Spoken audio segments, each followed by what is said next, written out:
Subscribe करें national बस और साथ ही दबाएं बेल आइकन। ਤਰਥੱਲੀ ਮੱਚ ਸਕਦੀ ਆ ਜਿਹੜੇ ਅਸਲਾ ਵੇਚਣ ਵਾਲੇ ਨੇ ਉਹਨਾਂ ਦੇ ਵਿੱਚ ਜਾਂ ਪੁਲਿਸ ਦੇ ਵਿੱਚ ਵੀ। ਮਤਲਬ ਕਿ ਆਉਂਦੇ ਹਥਿਆਰ ਕਿਸੇ ਕੰਪਨੀ ਦੇ ਨਾਂ ਦੇ ਉੱਤੇ ਆ, ਵੇਚੀ ਉਹ ਕਿਸੇ ਦੂਸਰੀ ਕੰਪਨੀ ਦੇ ਨਾਂ ਦੇ ਉੱਤੇ ਜਿਹੜਾ ਉਹ ਜਾਂਦੇ ਆ। ਇਹ ਮਾਮਲਾ ਜਿਹੜੀ ਆਈਬੀ ਆ ਉਹਦੇ ਬਿਲਕੁਲ ਧਿਆਨ ਦੇ ਵਿੱਚ ਹੈ। ਜਿਹੜੇ ਆਰਟੀਆਈ ਐਕਟਿਵਿਸਟ ਵੱਖ-ਵੱਖ ਸ਼ਹਿਰਾਂ ਦੇ ਵਿੱਚ ਐਕਟਿਵ ਨੇ ਜੀ, ਮੇਰੀ ਉਹਨਾਂ ਨੂੰ ਪੁਰਜ਼ੋਰ ਅਪੀਲ ਹੈ ਕਿ ਉਹ ਆਪੋ ਆਪਣੇ ਏਰੀਏ ਦੇ ਜਿੰਨੇ ਗਨ ਹਾਊਸ ਨੇ ਉਹਨਾਂ ਦੇ ਸੰਬੰਧੀ ਜਾਣਕਾਰੀ ਜਿਹੜੀ ਹੈ ਨਾ ਉਹ ਆਰਟੀਆਈ ਦੇ ਤਹਿਤ ਲੈਣ ਦੀ ਕੋਸ਼ਿਸ਼ ਕਰਨ। ਸਾਰੇ ਦਰਸ਼ਕਾਂ ਦਾ ਬਹੁਤ-ਬਹੁਤ ਸਵਾਗਤ ਹੈ। ਪੰਨੂ ਸਾਹਿਬ ਬਹੁਤ-ਬਹੁਤ ਸਵਾਗਤ ਹੈ ਜੀ ਸ਼ੋਅ ਦੇ ਵਿੱਚ। ਬਹੁਤ ਮਿਹਰਬਾਨੀ ਮੋਗੀਆ ਸਾਹਿਬ, ਧੰਨਵਾਦ ਜੀ। ਔਰ ਜਿਹੜੇ ਦਰਸ਼ਕ ਨੇ ਉਹਨਾਂ ਦਾ ਵੀ ਚੇਚੇ ਤੌਰ ਤੇ ਧੰਨਵਾਦ ਜੀ, ਤੁਹਾਡੇ ਤੱਕ ਫੀਡਬੈਕ ਪਹੁੰਚ ਰਹੀ ਹੈ। ਸਾਡੀ ਇੱਕ ਕੋਸ਼ਿਸ਼ ਹੈ ਕਿ ਜਿਹੜੀ ਇਨਫੋਰਮੇਸ਼ਨ ਆ ਉਹਦਾ ਪ੍ਰੋਗਰਾਮ ਇਹਨੂੰ ਬਣਾਇਆ ਜਾਵੇ ਕਿ ਜਿਹੜੀ ਰਾਈਟ ਇਨਫੋਰਮੇਸ਼ਨ ਆ ਉਹ ਕੀ ਹੁੰਦੀ ਹੈ ਜੀ। ਜੀ ਮੈਂ ਇਹੀ ਹੈ ਕਿਉਂਕਿ ਲੋਕੀ ਕਾਗਜ਼ ਦਿਖਾ ਨਹੀਂ ਪਾਉਂਦੇ ਔਰ ਕਾਗਜ਼ ਬਗੈਰ ਸਰਕਾਰ ਜਿਹੜੀ ਆ ਉਹ ਹਿੱਲਦੀ ਨਹੀਂ ਗੀ। ਉਹ ਸਮਝਦੀ ਹੈ ਵੀ ਏਦਾਂ ਹੀ ਬਸ ਆਈ ਗਈ ਗੱਲ ਹੋ ਗਈ ਤੇ ਗੱਲ ਖਤਮ ਹੋ ਜਾਂਦੀ ਹੈ। ਪੰਜਾਬ ਦੇ ਵਿੱਚ ਬਹੁਤ ਸਾਰੇ ਗਨ ਹਾਊਸਿਸ ਨੇ। ਕੀ ਕ੍ਰਾਈਟੇਰੀਆ ਹੈ ਉਹਨਾਂ ਨੂੰ ਲਾਇਸੈਂਸ ਦੇਣ ਦਾ ਔਰ ਕੀ ਉਹਨਾਂ ਦੀ ਗਾਈਡਲਾਈਨਸ ਨੇ? ਤੀਸਰਾ ਇਹ ਵੀ ਕਿਆ ਪੰਜਾਬ ਪੁਲਿਸ ਰੈਗੂਲਰਲੀ ਉਹਨਾਂ ਦੀ ਚੈਕਿੰਗ ਕਰ ਰਹੀ ਹੈ ਕਿ ਉਹਨਾਂ ਦੇ ਜਿਹੜੇ ਗਨ ਹਾਊਸਿਸ ਹੈ ਉਹ ਜਿਹੜੇ 2 ਨੰਬਰ ਦੇ ਹਥਿਆਰ ਤਾਂ ਨਹੀਂ ਵੇਚ ਰਹੇ। ਅੱਜ ਆਪਾਂ ਇਸੇ ਤੇ ਗੱਲ ਕਰਾਂਗੇ ਕਿਉਂਕਿ ਤੁਸੀਂ ਵੇਖਿਆ ਹੋਏਗਾ ਪਾਕਿਸਤਾਨ ਤੋਂ ਲਗਾਤਾਰ ਬਾਰਡਰ ਦੇ ਉੱਪਰ ਹਥਿਆਰ ਐਸਟੀਐਫ ਫੜਦੀ ਰਹਿੰਦੀ ਹੈ, ਕਦੀ ਬੀਐਸਐਫ ਫੜਦੀ ਹੈ, ਕਦੀ ਸਾਡੇ ਡੀਜੀਪੀ ਸਾਹਿਬ ਕਹਿ ਰਹੇ ਸੀ ਪਿੱਛੇ ਵੀ ਡਰੋਨ ਬੜੀਆਂ ਆਉਣ ਲੱਗ ਗਈਆਂ, ਡਰੋਨ ਆ ਕੇ ਹਥਿਆਰ ਸਿੱਟ ਜਾਂਦੀ ਹੈ। ਤੇ ਤੁਹਾਡਾ ਇਹਦੇ ਬਾਰੇ ਕੀ ਕਹਿਣਾ? ਇਹ ਗੱਲ ਤੁਹਾਡੀ ਠੀਕ ਹੈ ਕਿ ਉਹ ਜਿਹੜਾ ਇੰਗਲਿਸ਼ ਦਾ ਵਰਡ ਬਹੁਤਾ ਯੂਜ਼ਦੇ ਆ ਕਿ ਮੋਡਿਊਲ ਜਿਹੜਾ ਉਹ ਫੜਿਆ ਸੀ। ਹਾਂਜੀ। ਉਹ ਔਰ ਪੁਲਿਸ ਕਹਿੰਦੀ ਹੈ ਕਿ ਅਸੀਂ ਕੋਈ ਵਾਰਦਾਤ ਜਿਹੜੀ ਆ ਉਹ ਹੋਣ ਤੋਂ ਪਹਿਲਾਂ ਸਾਡੇ ਕੋਲੇ ਜਾਣਕਾਰੀ ਉਹਦੀ ਪਹੁੰਚ ਗਈ ਜੀ। ਆਪਾਂ ਜੰਮੂ ਕਸ਼ਮੀਰ ਦੇ ਵਿੱਚ ਵੀ ਦੇਖਿਆ ਪਿਛਲੇ ਦਿਨਾਂ ਦੇ ਵਿੱਚ ਜਿਹੜਾ ਉਹ ਹਮਲਾ ਹੋਇਆ। ਹਾਂਜੀ। ਔਰ ਉਹਨੂੰ ਲੈ ਕੇ ਇੱਥੇ ਜਿਹੜੇ ਖਾਸ ਤੌਰ ਦੇ ਉੱਤੇ 에ਅਰ ਬੇਸ ਨੇ ਉਹਨਾਂ ਦੇ ਉੱਤੇ ਬੜੀ ਜਿਹੜੀ ਆ ਉਹ ਸਖਤੀ ਕੀਤੀ ਹੋਈ ਆ ਕਿ ਹਮਲੇ ਨਾ ਹੋਣ। ਹਾਂਜੀ। ਬੇਸ਼ੱਕ ਡਰੋਨ ਨਾਲ ਸੰਬੰਧਿਤ ਤਾਂ ਨਹੀਂ ਹੈਗਾ ਜਿਹੜਾ ਆਪਾਂ ਜਿਹਦੇ ਤੇ ਗੱਲ ਕਰ ਰਹੇ ਆ, ਪਰ ਹਥਿਆਰਾਂ ਦੇ ਨਾਲ ਸੰਬੰਧਿਤ ਆ। ਔਰ ਪੰਜਾਬੀਆਂ ਦੇ ਵਿੱਚ ਹਥਿਆਰ ਰੱਖਣ ਦਾ ਕਿੰਨਾ ਕਰੇਜ਼ ਹੈ ਇਹ ਮੇਰਾ ਖਿਆਲ ਕਿਸੇ ਨੂੰ ਭੁੱਲਿਆ ਨਹੀਂ। ਔਰ ਪੰਜਾਬ ਦੇ ਵਿੱਚ ਇੰਨੇ ਅਸਲਾ ਲਾਇਸੈਂਸ ਨੇ ਕਿ ਹਰ ਦੂਜੇ ਤੀਜੇ ਘਰ ਦੇ ਕੋਲੇ ਜਿਹੜਾ ਉਹ ਅਸਲੇ ਦਾ ਲਾਇਸੈਂਸ ਹੈ। ਮੈਨੂੰ ਯਾਦ ਹੈ ਪ੍ਰਕਾਸ਼ ਸਿੰਘ ਬਾਦਲ ਮੁੱਖ ਮੰਤਰੀ ਹੁੰਦੇ ਸਨ, ਉਹਨਾਂ ਦੇ ਕੋਲੇ ਕੋਈ ਗਿਆ ਸੀ ਤੇ ਉਹਨੇ ਇਹ ਕਿਹਾ ਵੀ ਮੈਨੂੰ ਨੌਕਰੀ ਚਾਹੀਦੀ ਆ ਜੀ। ਇਹ ਗੱਲ ਬੜੀ ਫੇਮਸ ਹੋਈ ਸੀ। ਕਹਿੰਦੇ ਵੀ ਕਾਕਾ ਨੌਕਰੀ ਤਾਂ ਹੈ ਨਹੀਂ, ਤੂੰ ਅਸਲੇ ਦਾ ਲਾਇਸੈਂਸ ਲੈ ਜਾ। ਮੈਨੂੰ ਨਹੀਂ ਪਤਾ ਉਹਨਾਂ ਦੇ ਕੀ ਕਹਿਣ ਦਾ ਭਾਵ ਸੀਗਾ ਇਹ ਜੀ। ਔਰ ਰਿਓੜੀਆਂ ਵਾਂਗੂ ਅਸਲੇ ਦੇ ਲਾਇਸੈਂਸ ਜਿਹੜੇ ਉਹ ਅਕਾਲੀ ਦਲ ਦੀ ਸਰਕਾਰ ਦੇ ਵੇਲੇ ਵੰਡੇ ਗਏ ਜੀ। ਅੱਛਾ, ਸਰਕਾਰ ਨੂੰ ਇਹ ਲੱਗਦਾ ਕਿ ਇਹ ਤੋਂ ਪੈਸੇ ਬੜੇ ਬਣਦੇ ਆ। ਕਿਸੇ ਵੇਲੇ ਅਸਲੇ ਦੇ ਲਾਇਸੈਂਸ ਦੀ ਜਿਹੜੀ ਫਾਈਲ ਆ ਉਹ 100 ਰੁਪਏ ਦੀ 150 ਰੁਪਏ ਦੀ ਹੁੰਦੀ ਸੀ, ਅੱਜ ਕਿੰਨੇ ਦੀ ਆ? 10-10 ਹਜ਼ਾਰ ਰੁਪਏ ਦੀ ਵੀ ਆ ਜੀ ਕੁਝ ਥਾਵਾਂ ਦੇ ਉੱਤੇ। ਉਹਦੇ ਬਾਵਜੂਦ ਲੋਕਾਂ ਦੇ ਵਿੱਚ ਅਸਲੇ ਦਾ ਲਾਇਸੈਂਸ ਜਿਹੜਾ ਉਹ ਲੈਣ ਦਾ ਕਰੇਜ਼ ਘੱਟ ਨਹੀਂ ਰਿਹਾ ਜੀ। ਇਸ ਚੀਜ਼ ਨੂੰ ਸਰਕਾਰ ਸਿਰਫ ਅਸਲੇ ਦਾ ਲਾਇਸੈਂਸ ਜਿਹੜਾ ਉਹ ਦੇ ਕੇ ਉਹ ਸਮਝਦੀ ਆ ਕਿ ਸਾਡੇ ਕੋਲ ਕਮਾਈ ਆ ਰਹੀ ਆ, ਜਦੋਂ ਕਿ ਜਿਹੜਾ ਜਿੰਦਾ ਕੁੰਡਾ ਹੈ ਅਸਲੇ ਦੀਆਂ ਜਿਹੜੀਆਂ ਦੁਕਾਨਾਂ ਨੇ ਜਿਹੜਾ ਅਸਲਾ ਵੇਚਦੀਆਂ ਨੇ ਉਹਨਾਂ ਦੇ ਉੱਤੇ ਸਰਕਾਰ ਦਾ ਕੋਈ ਜਿੰਦਾ ਕੁੰਡਾ ਹੈ ਨਹੀਂਗਾ ਜੀ। ਜਿਹੜਾ ਅਸਲੇ ਦਾ ਲਾਇਸੈਂਸ ਜਿਹਦੇ ਕੋਲੇ ਹੈ ਜਿਹੜਾ ਦੁਕਾਨਦਾਰ ਜੀ, ਉਹਨੂੰ ਮੰਗਿਆ ਸਾਹਿਬ ਹਰ ਸਾਲ ਉਹਨੂੰ ਇੱਕ NOC ਲੈਣੀ ਪੈਂਦੀ ਹੈ ਸਰਕਾਰ ਤੋਂ। ਠੀਕ ਹੈ ਜੀ। ਜਿਹਦੇ ਵਿੱਚ ਉਹਨੂੰ ਇਹ ਦੱਸਣਾ ਪੈਂਦਾ ਕਿ ਉਹਦਾ ਨਾਮ ਕਿਸੇ ਲੜਾਈ ਝਗੜੇ ਦੇ ਵਿੱਚ ਨਹੀਂਗਾ ਆਇਆ। ਠੀਕ ਹੈ। ਉਹਨੇ ਕਿਸੇ ਜਗ੍ਹਾ ਦੇ ਉੱਤੇ ਕੋਈ ਧਮੱਚੜ ਨਹੀਂ ਪਾਇਆ, ਉਹਨੇ ਕਾਨੂੰਨ ਨਹੀਂ ਕਿਸੇ ਤਰ੍ਹਾਂ ਦਾ ਤੋੜਿਆ। ਉਹਦਾ ਰਿਨਿਊ ਕਰਾਉਣ ਦੇ ਵਾਸਤੇ ਲਾਇਸੈਂਸ ਜਿਹੜਾ ਅਸਲੇ ਦੀ ਦੁਕਾਨ ਦਾ ਇਹ NOC ਜ਼ਰੂਰੀ ਆ। ਠੀਕ ਹੈ ਜੀ। ਉਹ NOC ਕਿੰਨੇ ਲੈਂਦੇ ਨੇ ਇਹ ਆਪਣੇ ਆਪ ਦੇ ਵਿੱਚ ਸਵਾਲ ਹੈ। ਜਿਹੜੇ ਰਜਿਸਟਰ ਨੇ, ਕਿਉਂਕਿ ਇਹਦੇ ਚ ਬਹੁਤ ਕੁਝ ਜਿਹੜੇ ਅਸਲਾ ਹੋਲਡਰ ਨੇ ਉਹ ਜਾਣਦੇ ਨੇ ਕਿ ਜਦੋਂ ਉਹਨਾਂ ਨੇ ਇਹ ਜਮ੍ਹਾਂ ਕਰਾਉਣਾ ਹੁੰਦਾ ਹਥਿਆਰ ਉਦੋਂ ਕਿੰਨੀਆਂ ਉਹਦੀਆਂ ਫਾਰਮੈਲਿਟੀਜ਼ ਕਰਨੀਆਂ ਪੈਂਦੀਆਂ ਨੇ। ਜਿਹੜੇ ਰੌਂਦ ਨੇ ਤੁਸੀਂ ਲੈਣੇ ਨੇ ਉਹਦੀ ਕਿੰਨੀ ਫਾਰਮੈਲਿਟੀ ਕਰਨੀ ਪੈਂਦੀ ਆ, ਕਿਵੇਂ ਤੁਹਾਡੇ ਅਸਲਾ ਲਾਇਸੈਂਸ ਦੇ ਉੱਤੇ ਚੜਾਉਣੇ ਪੈਂਦੇ ਆ, ਉਹ ਬੜੀਆਂ ਸਾਰੀਆਂ ਫਾਰਮੈਲਿਟੀਜ਼ ਨੇ। ਜੇ ਕੋਈ ਦੁਕਾਨ ਅਸਲਾ ਧਾਰਕ ਇਹਨਾਂ ਨੂੰ ਉਹ ਪੂਰਾ ਹੀ ਨਾ ਕਰਦੀ ਹੋਵੇ, ਉਹ ਕੋਈ ਆਪਣਾ ਰਜਿਸਟਰ ਵੀ ਮੇਨਟੇਨ ਨਾ ਰੱਖਦੀ ਹੋਵੇ, ਕਿ ਉਹਨੇ ਕਿਹਨੂੰ ਹਥਿਆਰ ਦਿੱਤੇ, ਕੀ ਹੋਇਆ, ਤੇ ਫਿਰ ਤੁਸੀਂ ਅੰਦਾਜ਼ਾ ਲਾ ਸਕਦੇ ਹੋ ਜਿੱਧਰ ਤੁਸੀਂ ਇਸ਼ਾਰਾ ਕਰ ਰਹੇ ਸੀਗੇ ਕਿ ਫਿਰ ਕਿਹੋ ਜਿਹੇ ਹਾਲਾਤ ਜਿਹੜੇ ਉਹ ਬਣ ਸਕਦੇ ਆ, ਕਿ ਕਿਹਦੇ ਕੋਲੇ ਕਿਹੜਾ ਹਥਿਆਰ ਜਿਹੜਾ ਉਹ ਚਲੇ ਗਿਆ, ਕਿੰਨੇ ਉਹਦੇ ਕੋਲੇ ਰੌਂਦ ਗਏ। ਇਹਦੇ 'ਚ ਸਵਾਲ ਜਿਹੜਾ ਵੱਡਾ ਇਹ ਆ ਜਾਂਦਾ ਕਿ ਜੇ ਮੰਨ ਲਓ ਕੋਈ ਮੇਨਟੇਨ ਨਹੀਂ ਰੱਖ ਰਿਹਾ, ਫਿਰ ਉਹ ਤੁਹਾਡਾ ਸਵਾਲ ਆ ਗਿਆ ਜਿਹੜਾ ਕੋਈ ਰਜਿਸਟਰ ਮੇਨਟੇਨ ਨਹੀਂ ਰੱਖ ਰਿਹਾ, ਕੋਈ NOC ਨਹੀਂ ਜਿਹੜੀ ਉਹ ਲੈ ਰਿਹਾ, ਉਹ ਕੰਮ ਕਿਹਦਾ ਆ? ਉਹ ਅਸਲਾ ਇੱਕ ਜਿਹੜੀ ਆ ਇਹਨਾਂ ਦੇ ਅੰਦਰ ਜਿਹੜੀ ਉਹ ਬਣੀ ਹੋਈ ਹੈ ਸਪੈਸ਼ਲ ਜਿਹੜੀ ਬ੍ਰਾਂਚ ਹੈ, ਅਸਲਾ ਬ੍ਰਾਂਚ ਉਹਨੂੰ ਜਿਹੜੀ ਉਹ ਕਹਿੰਦੇ ਆ ਜੀ। ਅੱਛਾ, ਉਹ ਜਿਹੜੀ ਅਸਲਾ ਬ੍ਰਾਂਚ ਹੈ ਉਹਦੀ ਇਹ ਡਿਊਟੀ ਹੁੰਦੀ ਹੈ, ਉਹ ਪੁਲਿਸ ਦੇ ਅੰਡਰ ਆ ਜੀ। ਇਹ ਪੁਲਿਸ ਦੇ ਅੰਡਰ ਜਿਹੜਾ ਉਹ ਆਉਂਦਾ, ਉਹ ਨਹੀਂ, ਉਹ ਮੇਨਟੇਨ ਕਿਉਂ ਨਹੀਂ ਕਰ ਰਹੇ? ਉਹਦੇ ਦੋ ਤਰੀਕੇ ਨੇ, ਦੋ ਕਾਰਨ ਨੇ। ਜਾਂ ਤਾਂ ਉਹ ਬੈਠੇ ਉੱਥੇ ਰਜਿਸਟਰ ਦੇ ਉੱਤੇ ਉਹੀ ਜਿਹੜਾ ਦੀ ਚੜਾਈ ਜਾਣ, ਹਾਂ, ਜੋ ਆਪਣੇ ਹਿੰਦੁਸਤਾਨ ਚ ਆਦਤ ਹੈਗੀ ਆ ਵੀ ਦਫ਼ਤਰ ਚ ਗਏ ਤੇ ਸਾਈਨ ਕਰਾਏ ਤੇ ਪਾਸੇ ਹੋਏ। ਬਿਲਕੁਲ। ਅੱਛਾ, ਤੁਹਾਨੂੰ ਯਾਦ ਹੋਣਾ ਮੋਂਗਿਆ ਸਾਹਿਬ, ਤੁਸੀਂ ਇਹ ਟੈਕਨੀਕਲ ਚੀਜ਼ਾਂ ਨੂੰ ਬਹੁਤ ਨੇੜੇ ਤੋਂ ਦੇਖਦੇ ਹੋ। ਕੋਈ ਸਮਾਂ ਹੁੰਦਾ ਸੀਗਾ ਜੀ ਜਦੋਂ SSPs ਦੀ ਮੀਟਿੰਗ ਹਰ ਮਹੀਨੇ ਮੁੱਖ ਮੰਤਰੀ ਲੈਂਦੇ ਹੁੰਦੇ ਸੀ। ਹਾਂਜੀ ਹਾਂ, ਬਿਲਕੁਲ। ਉਦੋਂ ਇਹ ਚੀਜ਼ਾਂ ਸਾਹਮਣੇ ਆਉਂਦੀਆਂ ਸੀ, ਕਿਸ ਡਿਸਟ੍ਰਿਕਟ ਦੇ ਵਿੱਚ ਕਿੰਨਾ ਕ੍ਰਾਈਮ ਹੋਇਆ, ਕਿਹੜਾ ਕ੍ਰਾਈਮ ਹੋਇਆ। ਉਦੋਂ ਫਾਈਲਾਂ ਬਹੁਤ ਮੇਨਟੇਨ ਰੱਖੀਆਂ ਜਾਂਦੀਆਂ ਹੁੰਦੀਆਂ ਸੀ। ਹੁਣ ਫਾਈਲਾਂ ਮੇਨਟੇਨ ਨਹੀਂ ਰੱਖੀਆਂ ਜਾਂਦੀਆਂ, ਇਸ ਕਰਕੇ ਵੀ ਨਾ SSP ਦੀ ਮੀਟਿੰਗ ਹੋਣੀ ਆ, ਨਾ ਕੋਈ ਜਵਾਬਦੇਹੀ ਜਿਹੜੀ ਉੱਥੇ ਹੈਗੀ ਆ। ਹਾਂਜੀ। ਅੱਛਾ, ਹੁਣ ਰਾਈਟ ਟੂ ਇਨਫੋਰਮੇਸ਼ਨ ਐਕਟ ਜਿਹੜਾ, ਉਹਦੇ ਤਹਿਤ ਪੂਰੀ ਦੀ ਪੂਰੀ ਜਾਣਕਾਰੀ ਸਾਡੇ ਕੋਲੇ ਮੌਜੂਦ ਆ। ਇੱਕ ਸਿੰਬੋਲਿਕ ਰੂਪ ਦੇ ਵਿੱਚ ਇੱਕ ਤੁਹਾਨੂੰ ਜਿਹੜਾ ਉਹ ਦੱਸਦੇ ਆ ਕੇਸ ਦੀ ਪਾਰਟਿਕੂਲਰ, ਇਹ ਮੋਗੇ ਦਾ ਕੇਸ ਹੈ। ਅੱਛਾ, ਇਹ ਇੱਕ ਬੜੀ ਵੱਡੀ ਜਾਣਕਾਰੀ ਹੈ, ਬਹੁਤ ਵੱਡੀ ਜੀ। ਇਹ RTI ਦੇ ਤਹਿਤ ਪ੍ਰਾਪਤ ਕੀਤੀ ਗਈ ਸਾਰੀ ਜਾਣਕਾਰੀ ਆ। ਅੱਜ ਤੱਕ ਕਿਸੇ ਜਗ੍ਹਾ ਦੇ ਉੱਤੇ ਇਹ ਸਾਹਮਣੇ ਨਹੀਂ ਆਈ। ਇੱਕ ਇਸ ਤਰ੍ਹਾਂ ਦੀ ਜਿਹੜੀ ਜਾਣਕਾਰੀ ਆ ਕਿ ਤੁਸੀਂ ਇਹ ਕਹ ਲਓ ਕਿ ਤਰਥੱਲੀ ਮਚ ਸਕਦੀ ਆ ਜਿਹੜੇ ਅਸਲਾ ਵੇਚਣ ਵਾਲੇ ਨੇ ਉਹਨਾਂ ਦੇ ਵਿੱਚ, ਜਾਂ ਪੁਲਿਸ ਦੇ ਵਿੱਚ ਵੀ, ਇਸ ਪੱਖੋਂ ਕਿ ਉਹਨੂੰ ਮੇਨਟੇਨ ਕਿਉਂ ਨਹੀਂ ਰੱਖਿਆ ਜਾ ਰਿਹਾ। ਇੱਕ ਜਿਹੜਾ ਜੈ ਰਾਮ ਦਾਸ ਹੈ, ਮੋਗੇ ਦਾ ਰਹਿਣ ਵਾਲਾ, ਇਹ RTI ਦੇ ਤਹਿਤ ਸਾਰੇ ਪੇਪਰ ਜਿਹੜੇ ਸਾਡੇ ਕੋਲੇ A to Z ਮੌਜੂਦ ਨੇ। ਠੀਕ ਹੈ ਜੀ। ਉਹਦਾ ਜਿਹੜਾ ਲਾਇਸੈਂਸ ਹੈ, ਜਿਹੜਾ ਕਿ ਉਹਨੇ ਰਾਇਲਸ ਆਰਮਸ ਕੰਪਨੀ ਦਾ ਲਿਆ, ਉਹਦੀ ਫਾਈਲ ਦੇ ਪਹਿਲੇ ਪੇਜ ਦੇ ਉੱਤੇ ਉਹਦੀ ਉਮਰ ਜਿਹੜੀ ਆ ਉਹ 50 ਵਰੇ ਲਿਖੀ ਹੋਈ ਆ। ਮਤਲਬ ਕਿ ਉਹ LIC ਦੇ ਵਿੱਚ ਕਰਮਚਾਰੀ ਸੀਗਾ, ਸਰਕਾਰੀ ਨੌਕਰੀ ਦੇ ਉੱਤੇ। ਠੀਕ ਹੈ। ਔਰ ਪਹਿਲੀ ਤਾਂ ਗੱਲ ਇਹ, ਜਿਹੜਾ ਵਿਅਕਤੀ ਸਰਕਾਰੀ ਨੌਕਰੀ ਦੇ ਉੱਤੇ ਆ, ਉਹ ਨਿਯਮਾਂ ਦੇ ਮੁਤਾਬਕ ਕੋਈ ਵਪਾਰ ਨਹੀਂ ਕਰ ਸਕਦਾ। ਬਿਲਕੁਲ ਨਹੀਂ ਕਰ ਸਕਦਾ ਜੀ, ਨਹੀਂ ਕਰ ਸਕਦਾ ਨਾ ਜੀ। ਉਹਦੇ ਨਾਂ ਦੇ ਉੱਤੇ ਅਸਲੇ ਦੀ ਲਾਇਸੈਂਸ ਜਿਹੜਾ ਦੁਕਾਨ, ਉਹ ਕਿਵੇਂ ਰਜਿਸਟਰਡ ਹੋ ਗਈ? ਸਭ ਤੋਂ ਪਹਿਲਾਂ ਤਾਂ ਇੱਥੋਂ ਹੀ ਕਹਾਣੀ ਹੈ ਜੀ। ਅੱਛਾ, ਜਿਹੜੇ RTI ਲੈਣ ਵਾਲੇ ਆਪਣੇ ਨਾਲ ਕੰਮ ਕਰਨ ਵਾਲੇ ਜਿਹੜੇ ਟੀਮ ਦੇ ਮੈਂਬਰ ਨੇ, ਉਹਨਾਂ ਨੇ ਬਾਰ-ਬਾਰ ਜਿਹੜੀ ਅਸਲਾ ਸ਼ਾਖਾ ਮੋਗੇ ਦੀ, ਉਹਦੇ ਵਿੱਚ ਇਹਦੇ ਸੰਬੰਧੀ RTI ਜਿਹੜੀਆਂ ਉਹ ਪਾਈਆਂ।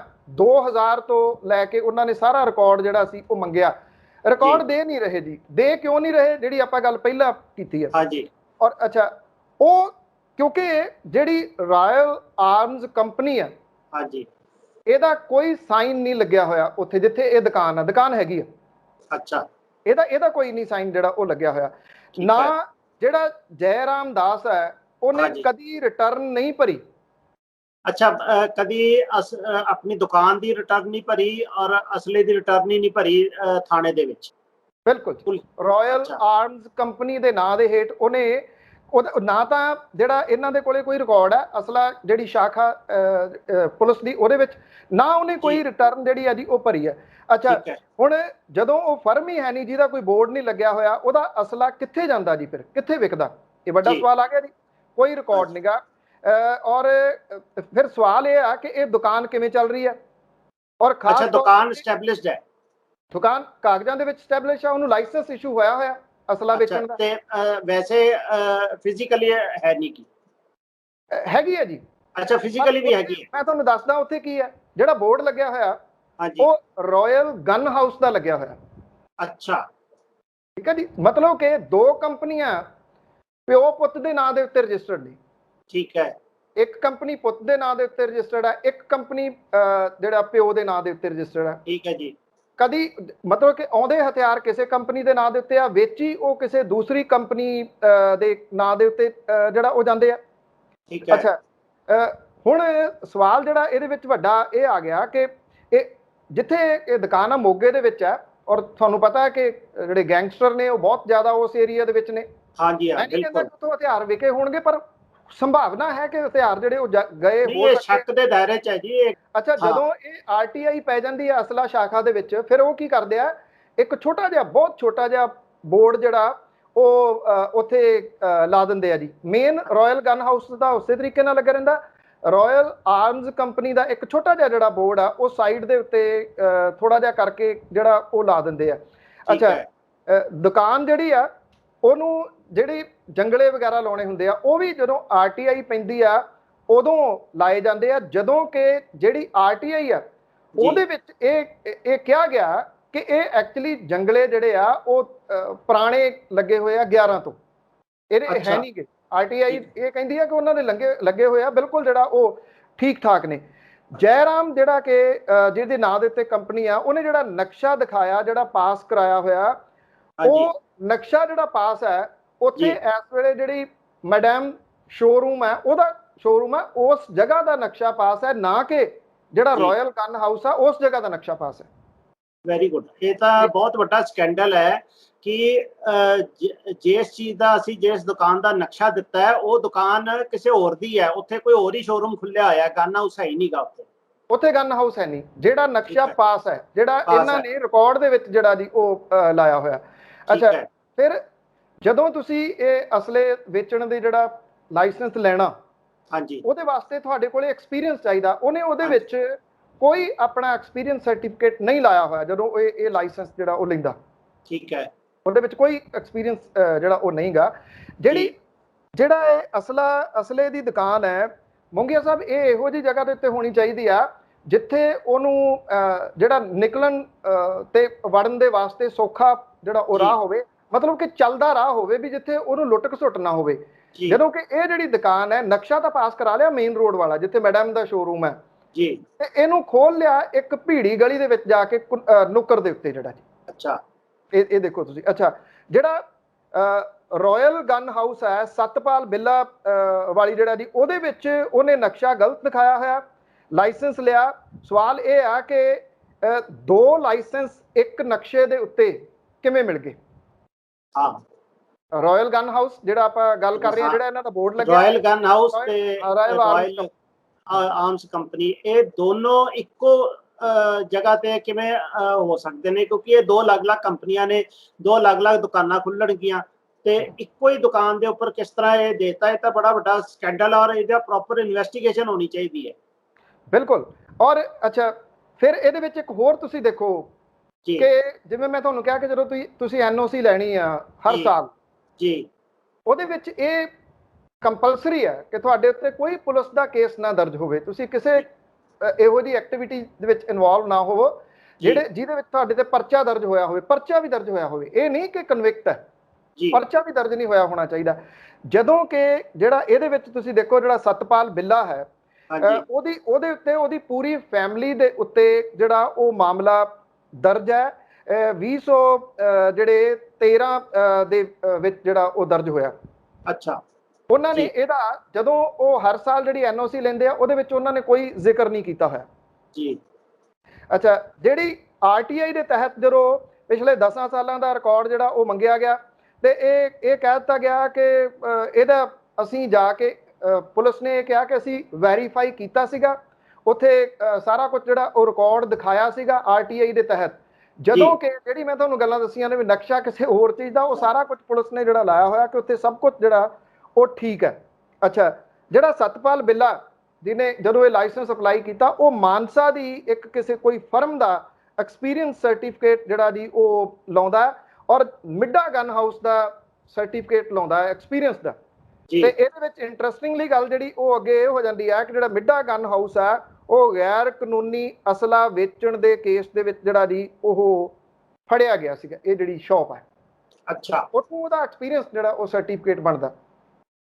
ਤੇ ਇਹ ਤਾਂ ਵੈਸੇ ਹੀ ਲੀਗਲੀ ਸਟੈਂਡ ਨਹੀਂ ਕਰਦਾ, ਇਹ ਤਾਂ ਪੁਲਿਸ ਨੂੰ ਦੇਣਾ ਹੀ ਨਹੀਂ ਚਾਹੀਦਾ ਸੀ ਐਸੇ ਬੰਦੇ ਨੂੰ ਗਨ ਹਾਊਸ ਦਾ ਲਾਇਸੈਂਸ।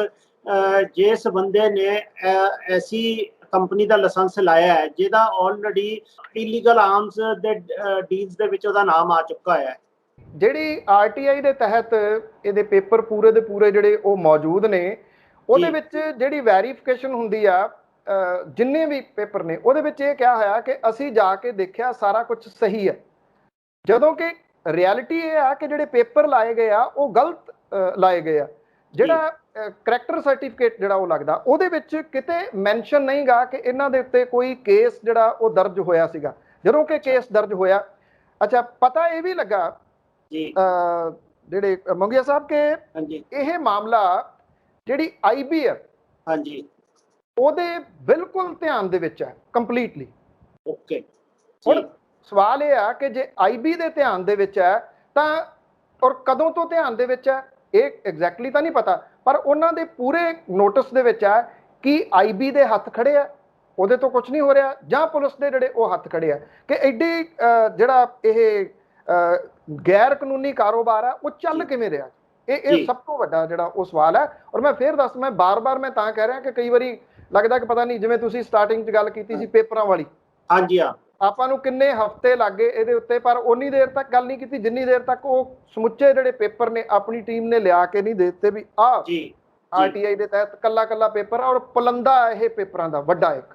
ਪਰ ਪੰਨੂ ਸਾਹਿਬ, ਜਿਸ ਤਰ੍ਹਾਂ ਤੁਸੀਂ ਹੁਣੇ ਗੱਲ ਕਹੀ ਵੀ IB ਦੇ ਧਿਆਨ 'ਚ ਹੈ, IB ਕਿਉਂ ਅੱਖਾਂ ਬੰਦ ਕਰੀ ਬੈਠੀ ਹੈ, ਤੇ IB ਨੂੰ ਤਾਂ ਇਸ ਨੂੰ ਇਮੀਡੀਏਟਲੀ ਐਕਸ਼ਨ ਲੈ ਕੇ ਇਹਨੂੰ ਸ਼ਟ ਡਾਊਨ ਕਰ ਦੇਣਾ ਚਾਹੀਦਾ ਤੇ ਬੰਦੇ ਅਰੈਸਟ ਕਰ ਲੈਣੇ ਚਾਹੀਦੇ ਨੇ। ਉਮੀਦ ਹੈ ਇਸ ਗੱਲ ਦੀ ਮੁੰਗੀਆ ਸਾਹਿਬ ਕਿ ਆਪਣੀ ਇਹ ਜਿਹੜੀ ਗੱਲਬਾਤ ਹੈ ਇਹ DGP ਸਾਹਿਬ ਤੱਕ ਵੀ ਪਹੁੰਚੂਗੀ, ਇਹ ਮੁੱਖ ਮੰਤਰੀ ਸਾਹਿਬ ਤੱਕ ਪਹੁੰਚੂਗੀ। ਉਹਨਾਂ ਦੇ ਕੋਲੇ ਹੋਮ ਮਿਨਿਸਟਰੀ ਵੀ ਆ, ਹੋਮ ਮਿਨਿਸਟਰੀ ਦੇ ਨਾਲ ਜੁੜਿਆ ਹੋਇਆ ਇਹ ਮਾਮਲਾ। ਤੇ ਜਿਹੜੇ ਇਸ ਤਰ੍ਹਾਂ ਦੇ ਜਿਹੜੇ ਗਨ ਹਾਊਸ ਨੇ, ਜਿਹੜੇ ਕੋਈ ਜਿੰਨੀਆਂ ਰਿਕੁਆਇਰਮੈਂਟ ਨੇ ਜੇ ਉਹ ਫੁੱਲਫਿਲ ਨਹੀਂ ਕਰ ਰਹੇ ਤੇ ਉਹ, ਕਿਉਂਕਿ ਦੇਖੋ ਇਹ ਕੋਈ ਮੂੰਗਫਲੀ ਰਿਓੜੀਆਂ ਥੋੜੀ ਵੇਚ ਰਹੇ ਆ ਜੀ, ਵੀ ਜਿਹੜੇ ਹਾਰਮਫੁਲ ਨਹੀਂ ਗਏ ਉਹ ਤਾਂ ਕਿਸੇ ਨੇ ਖਾਣੀ ਹੈ। ਇਹ ਤਾਂ ਹਥਿਆਰ ਨੇ, ਇੰਨਾ ਸੀਰੀਅਸ ਮੈਟਰ ਆ ਇਹ ਹਥਿਆਰਾਂ ਦੇ ਨਾਲ ਜੁੜਿਆ ਹੋਇਆ ਕਿ ਕਿਤੇ ਇਹ ਤਾਂ ਨਹੀਂਗਾ ਵੀ ਜਦੋਂ ਰਜਿਸਟਰਡ ਹੀ ਮੇਨਟੇਨ ਨਹੀਂ ਕੀਤੇ ਜਾ ਰਹੇ। ਇੱਕੋ ਐਡਰੈਸ ਦੇ ਉੱਤੇ 2 ਕੰਪਨੀਆਂ ਖੁੱਲੀਆਂ ਨੇ, ਇੱਕੋ ਨਕਸ਼ਾ ਲਾਇਆ ਹੋਇਆ, ਨਕਸ਼ਾ ਵੀ ਉਸ ਦੁਕਾਨ ਦਾ ਨਹੀਂਗਾ, ਨਕਸ਼ਾ ਕਿਸੇ ਹੋਰ ਦੁਕਾਨ ਦਾ ਲਾਇਆ ਹੋਇਆ, ਔਰ 2 ਕੰਪਨੀਆਂ ਤੁਸੀਂ ਉੱਥੇ ਰਨ ਕਰ ਰਹੇ ਹੋ। ਜਿਹੜਾ NOC ਤੁਸੀਂ ਸਾਲ ਬਾਅਦ ਲੈਣਾ ਉਹ ਤੁਸੀਂ ਲੈ ਨਹੀਂ ਰਹੇ, ਜਿਹੜੇ ਤੁਹਾਡੇ ਉੱਤੇ ਕੇਸ ਨੇ ਉਹ ਤੁਸੀਂ ਦੱਸ ਨਹੀਂ ਰਹੇ ਪੁਲਿਸ ਨੂੰ ਕਿ ਤੁਹਾਡੇ ਉੱਤੇ ਕਿਹੜੇ ਕੇਸ।